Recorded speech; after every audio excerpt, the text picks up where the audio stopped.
কিছু কাজের জন্য কলকাতা গেছিলাম। তো কলকাতা থেকে ফেরার সময় খুব বড় একটা লাইনের পদযাত্রা দেখতে পেলাম। কিসের ঠিক বুঝতে পারলাম না।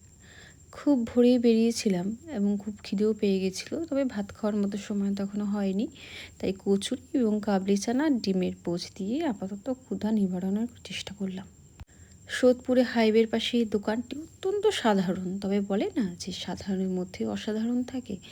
এই দোকানটি আমার বেশ পছন্দের। আগে কয়েকবার গেছি, তবে এই দোকানে যাওয়ার বিশেষ উদ্দেশ্য হচ্ছে এখানে গাড়ি পার্ক করা যায়, আর সঙ্গে এই সুন্দর কচুরিগুলো ভীষণ সুন্দর হয়। আমি জানি না, আমার এই সিম্পল সাদামাটা জিনিসটা ভীষণ ভালো লাগে। অ্যান্ড ওদের ডিমের পোচটাও খুব সুন্দর করে। আর যদি ডিমের পোচ বাদও দিই, আমার না এই ধরনের গ্যালগ্যালা টাইপের এই ধরনের ডিমের পোচ বা ডিম সেদ্ধ খুব ভালো লাগে। আমি খুব একটা ডিমের অমলেট ভালো খাই না।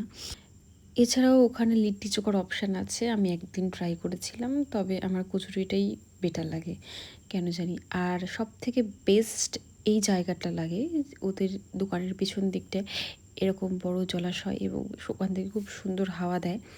২-৫ মিনিট এখানে বসাই যায়।